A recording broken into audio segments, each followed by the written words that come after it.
mortgage industry lately, and for good reason. Post-recession, it's an overregulated hot mess, to be honest with you. And we've called out inefficiencies in underwriting, appraisals, antiquated software, confusing paperwork. Basically, the industry's long overdue for an update. For Apple lovers, the industry is working on, say, iOS 3, and it needs to be updated to iOS 10. Just a bit behind, but check this out. Coming out of Boston and the MBA conference, Fannie Mae and Freddie Mac made some really cool announcements and changes. I wasn't able to make it this year, but we did have several friends in attendance, including our very own RC. So, what's the big deal? Well, here it is. The mortgage industry just announced the proverbial iOS 10 update. Here are the highlights. Equifax announced that it's working with automated mortgage transaction technology provider Roostify to incorporate instant employment and income verification data into Roostify's loan decisioning platform. Very, very cool. Also, leading income calculation service provider LoanBeam will incorporate Equifax's 4506T IRS transcript service tool by the end of 2016. Hold on, realtors.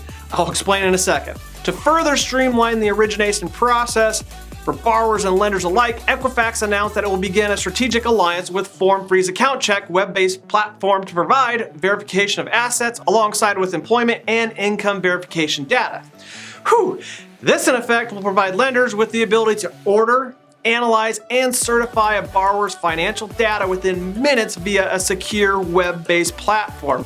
Mic dropped. Now, Equifax also announced a partnership with SmartZip to enable lenders to better score their databases or to source a list of homeowners likely to sell or move within the next 6 months. Very, very cool. With this level of insight, lenders can further extend the value of their marketing and sales efforts. Now, realtors and consumers, what does that mean?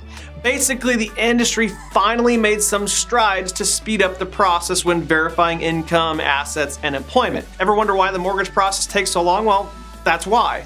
They verify everything 16 different ways, and everything we just talked about speaks to the inefficiencies that currently exist. So, in short, the process gets faster and smoother. Can I get an amen? Lenders and anyone that wants to geek out on this stuff, click on this link below for more specifics. Now, Freddie Mac also announced some cool changes. A no-cost automated appraisal alternative, automated borrower income verification, automated borrower asset verification, and automated assessment of borrowers without credit scores. And since we've been talking about the appraisal issues lately, both Fannie and Freddie have made changes to their appraisal waivers. The details aren't clear yet, but it sounds like they will open up the parameters in regards to obtaining an appraisal waiver, which should help relieve the appraisal backlog. Just don't expect to get one unless your borrower has, say, at least 20% down. If you want to geek out on those changes, click on this link below.